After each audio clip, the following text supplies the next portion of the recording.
Tuhan pagi hari ini, meskipun tadi pagi sempat hujan, sekarang juga mungkin masih gerimis, tapi tidak mengurangi semangat kita untuk beribadah. Amin. Amin. Saudara terkasih dalam nama Tuhan, tema firman Tuhan pagi hari ini adalah memiliki iman yang kuat di tengah-tengah keluarga. Tema firman Tuhan adalah memiliki iman yang kuat di tengah-tengah keluarga. Saudara terkasih dalam nama Tuhan Yesus, di dalam keluarga kita tidak hanya satu orang yang memiliki iman yang kuat, sedangkan anggota yang lainnya itu lemah. Kalau keluarga kita ingin bertumbuh di dalam Yesus, di dalam Tuhan, kalau keluarga kita ingin mengalami pendewasaan, kebangkitan rohani di dalam Tuhan, maka semua anggota keluarga kita juga harus mengalami pertumbuhan, juga harus memiliki iman yang kuat di dalam Tuhan. Tidak hanya suami, tidak hanya istri, tidak hanya anak-anak, tetapi semua itu dalam satu keluarga harus mengalami kebangkitan iman di dalam Tuhan. Oleh sebab itu, hari ini kita mau belajar kebenaran firman Tuhan yang terambil dalam kitab Yosua pasal 24. Yosua pasal 24.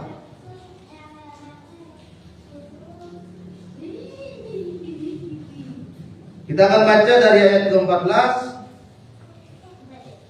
sampai dengan ayatnya yang ke-17.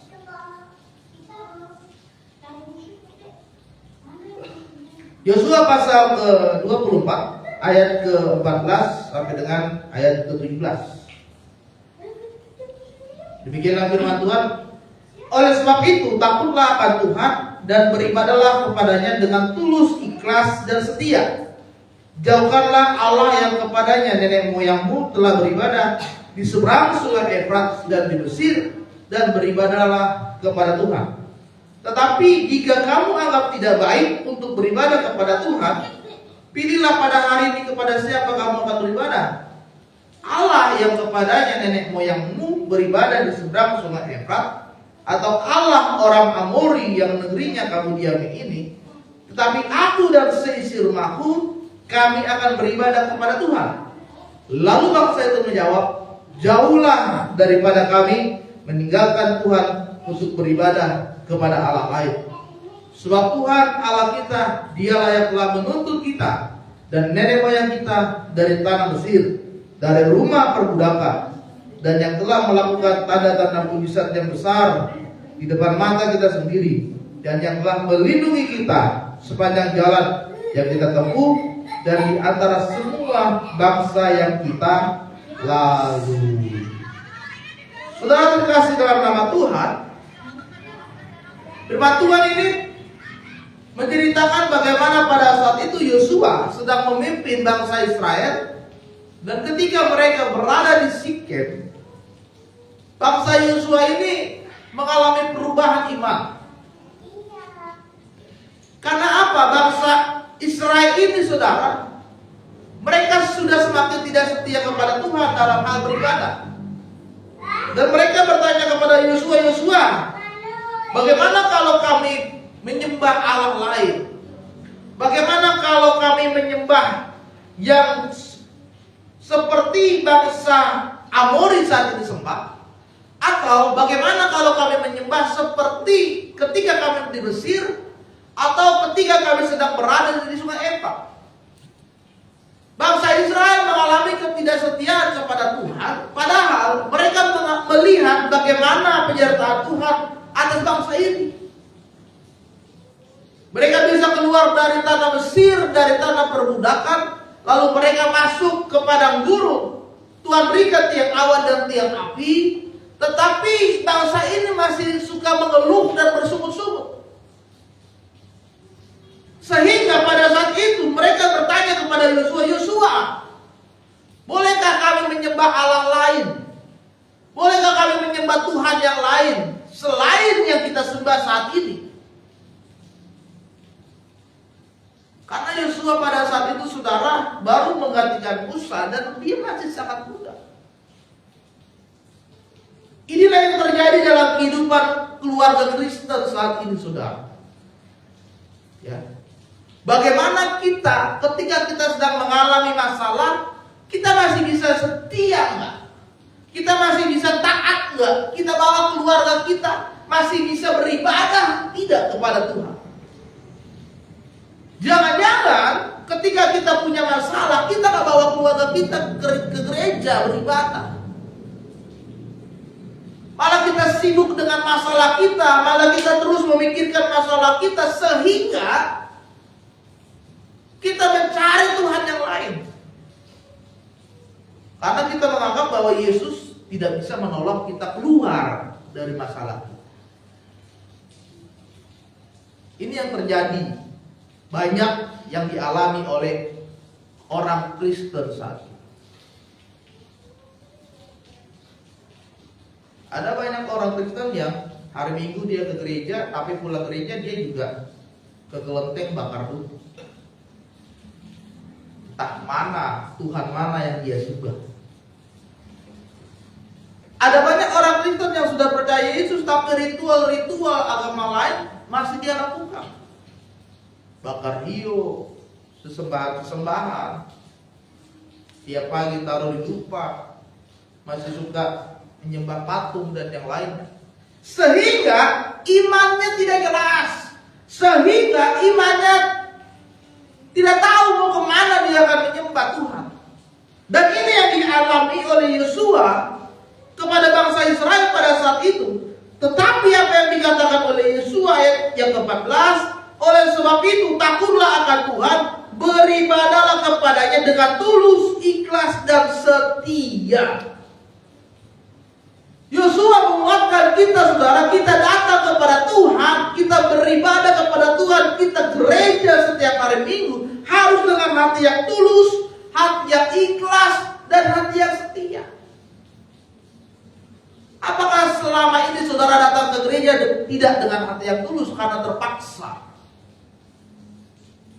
Karena segan dengan Bapak Gembala, karena segan dengan Ibu Gembala, karena tinggal satu rumah dengan Bapak Gembala, akhirnya dia ikut gereja, pelayanan. Tapi hatinya gak tulus, terpaksa. Saudara kalau terpaksa ke gereja, saudara tidak bisa merasakan hadirat Tuhan itu ketika saudara datang beribadah, terpaksa. Oh di Kedoya ibadahnya 4 kali, pagi di kampung, terus di Kedoya, di Cengkareng 2 kali, 4 kali, tambah ibadah WBI 5 kali. Waduh, udahlah saya nggak mau tinggal di Kedoya lah, 4 kali ibadah capek, 4 kali persembahan, wah, habis duit saya. Ini orang yang tidak tulus beribadah kepada Tuhan, terpaksa, sehingga dia ke gereja itu hitung-hitungan. Ya. Setiap ibadah taruhlah persembahannya 10.000, 4 kali ibadah 40.000, dikali 1 bulan 4 kali 4 berapa? 240. Waduh, lumayan nih. Ya, mulai hitung-hitungan. Yosua berkata beribadah kepada Tuhan itu harus dengan ikhlas. Sudah tulus, yang kedua harus ikhlas. Ikhlas itu artinya memang dari dalam hati saudara itu datang untuk beribadah. Tanpa harus lagi diingatkan oleh gembala, ayo dong hari Minggu datang gereja ya. Ayo dong datang gereja ya. Tanpa harus lagi dikasih tahu oleh gembala, memang dari hatinya ingin datang berjumpa dengan Tuhan, dia datang ikhlas. Dan beribadah itu harus dengan setia. Jangan hari Minggu datang gereja, minggu depan enggak, minggu ini datang, minggu depan enggak, dengan banyaknya alasan yang dia buat. Kami nggak datang dulu lah, ada arisan nggak gereja. Kami nggak datang dulu lah, ada yang ulang tahun nggak gereja. Kami nggak datang dulu lah, rumah kami jauh, mobil kami nggak ada, nggak gereja. Kami nggak datang lula, hujan, ya kan? Nggak gereja. Bukan begitu iman saudara kepada Tuhan. Tapi hari ini Yosua menguatkan kepada kita, milikilah iman yang kuat di tengah-tengah keluargamu. Karena apa? Mengapa kita harus memiliki iman yang kuat? Karena yang pertama, iman akan melahirkan ajaran di tengah keluarga. Bagaimana Yosua meneladankan bahwa iman seharusnya bukan hanya dipraktikkan secara sendiri, tetapi juga harus diberitahukan, diajarkan kepada orang lain, sehingga keluarga Yosua pada saat itu mengajarkan kepada bangsa Israel bahwa mereka tetap setia kepada Tuhan. Itu sebabnya Yosua berkata di dalam ayat ke-15, tapi jika engkau tidak mau beribadah kepada Tuhan, pilihlah, apakah kamu mau kepada nenek moyangmu, atau seperti bangsa Amoris saat ini, atau yang kepada di pinggir sungai Efrat. Tapi Yosua berkata, tapi aku dan seisi rumahku, tetapi aku dan keluargaku tetap datang beribadah kepada Tuhan. Yosua tidak menekankan bangsa Israel pada saat itu tetap terus setia kepada Tuhan. Tetapi Yosua memberikan pilihan. Oke, kalau kalian mau beribadah kepada Allah lain, silakan. Tapi saya bersama dengan keluargaku, kami akan tetap beribadah menyembah Tuhan. Iman yang diajarkan oleh Yosua, dia berikan juga kepada bangsa Israel, sehingga iman kita akan menguatkan orang lain. Sehingga iman kita akan mengubahkan orang lain. Sehingga iman kita akan membuat orang lain percaya dan ikut kepada Yesus sebagai Tuhan mereka. Pertanyaannya sekarang begini saudara, apakah di dalam hidup saudara, saudara sudah membawa satu jiwa saja untuk datang kepada Yesus? Sudah ada belum saudara kita, tetangga kita yang belum kenal Yesus, tapi karena melihat saudara iman yang kuat kepada Tuhan, setia gereja, mereka jadi tertarik untuk masuk Kristen dan mengikut Yesus? Ada nggak seperti itu? Kalau belum ada, mari sekarang kuatkan dulu imanmu dan cara engkau beribadah. Ya.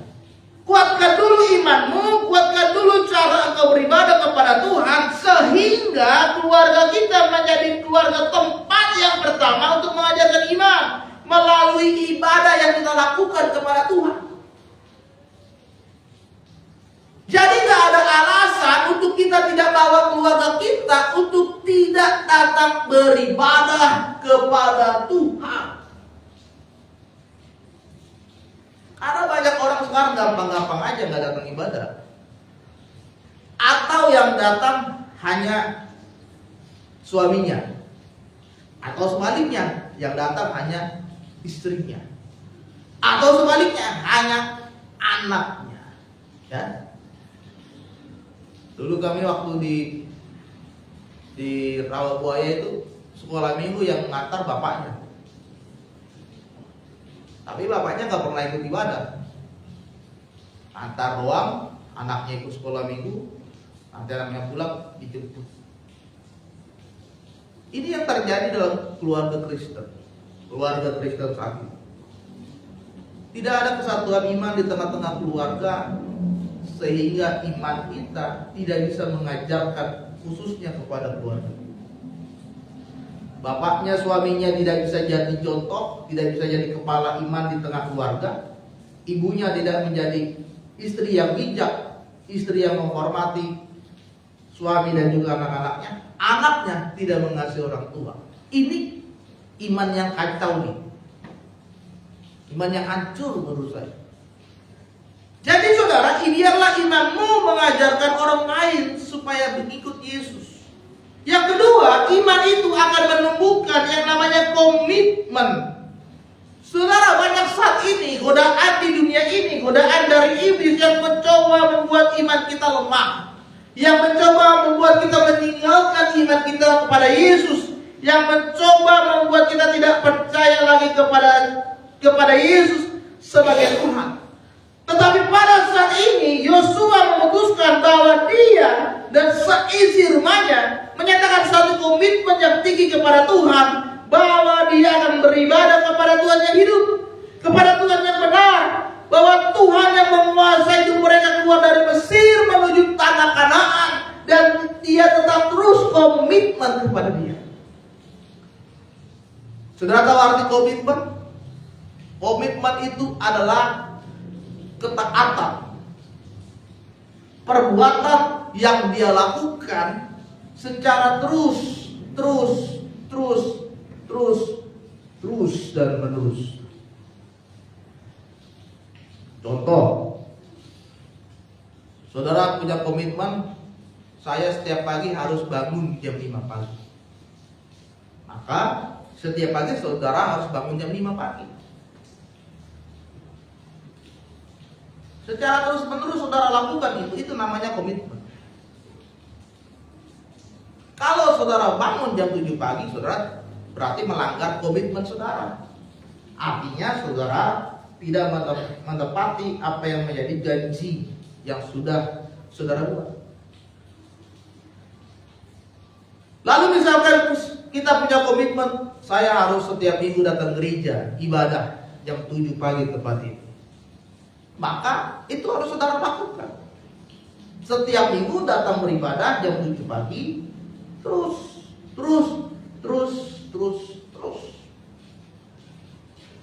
Saya punya komitmen setiap hari baca kitab 2 pasal, misalkan seperti itu.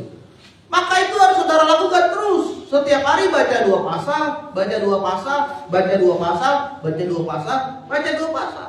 Itu namanya komitmen.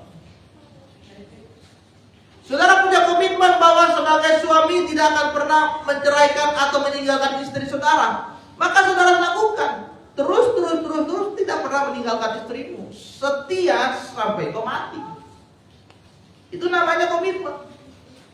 Saudara punya komitmen, saya harus melayani Tuhan di kampung setiap minggu. Maka lakukan itu. Jangan setiap minggu bolong. Ada alasan, Pak, izin Pak. Pak, izin Pak. Pak, izin Pak. Ya. Iman yang kuat asal akan menghasilkan komitmen yang kuat. Tapi iman yang lemah akan membuat diri dia tidak bisa mengambil keputusan dan selalu bersungut-sungut dan ingkar janji. Ya. Coba saudara lihat orang yang suka bersungut-sungut, dia pasti imannya lagi lemah. Orang yang suka ingkar janji, dia lagi down. Yang ketiga dan yang terakhir, iman yang kuat di tengah-tengah keluargamu akan menghasilkan sebuah dampak yang besar. Di ayat yang ke-16 dikatakan bahwa setelah bangsa Israel mendengar perkataan dari Yosua kepada mereka, lalu apa yang dikatakan oleh bangsa ini? Ayat 16 berkata, lalu bangsa itu menjawab, jauhkanlah daripada kami meninggalkan Tuhan untuk beribadah kepada Allah lain. Ketika bangsa Israel melihat bagaimana komitmen yang diberikan oleh Yosua kepada keluarganya, mereka tidak akan meninggalkan Tuhan, Allah Abraham, Ishak dan Yakub, Allah yang kita sembah saat ini dalam Yesus Kristus. Maka bangsa ini juga mengalami perubahan, ada dampak, ada pengaruh yang besar. Lalu bangsa itu berkata kepada Yosua, Yosua, jauhkanlah dari kami seperti itu. Kami tetap mau beribadah kepada Tuhan. Iman yang besar akan menghasilkan satu pengaruh di tengah-tengah keluarga kita, yang dipenuhi dengan komitmen, yang membawa kita kepada keteladanan yang akan ditiru oleh orang lain. Karena iman Yosua dan keluarga, seluruh bangsa Israel telah mengalami bagaimana perbuatan besar yang sudah diberikan oleh Allah menyertai kehidupan mereka. Sehingga Yosua dijadikan teladan di tengah-tengah bangsa ini dalam imannya kepada Tuhan. Saudara terkasih dalam nama Tuhan, milikilah iman yang kuat sehingga menjadi teladan, menjadi pengaruh kepada orang lain. pengaruh di tengah-tengah keluargamu. Dilihat anaknya setia pelayanan, setia beribadah, maka orang tuanya pun akan mulai ikut. Dilihat suaminya taat, setia beribadah, istri dan anak-anaknya pun akan mulai ikut. Dilihat imannya kuat, akan dilihat bagaimana dia mengasihi orang lain, akan dilihat oleh teman-teman, saudara-saudaranya yang lain, atau rekan-rekannya yang lain. Dan itu akan membawa pengaruh yang besar. Pertanyaannya sekarang yang kedua ini, saudara, apakah sudah ada orang yang hidupnya berubah karena melihat iman saudara? Apakah saudara sudah berdampak kepada orang? Apakah saudara sudah membawa pengaruh yang baik kepada orang? Ataukah apakah karena hidup saudara, hidup orang lain sudah diubahkan? Hari ini milikilah iman yang kuat di tengah-tengah keluargamu, maka keluargamu akan membawa dampak kepada keluarga yang lain, sehingga setiap keluarga demi keluarga akan dipulihkan dan diubahkan oleh Tuhan. Amin. Amin. Mulailah dari dirimu sendiri. Dirimu sendiri akan mengubahkan keluargamu, dan keluargamu akan mengubahkan keluarga yang lain, dan keluarga demi keluarga akan diubahkan, akan mengubahkan satu kota. Satu kota akan mengubahkan satu bangsa. Amin. Biarlah firman Tuhan pagi hari ini memberkati kita. Terpujilah Tuhan. Amin untuk firman Tuhan. Mari kita berdoa.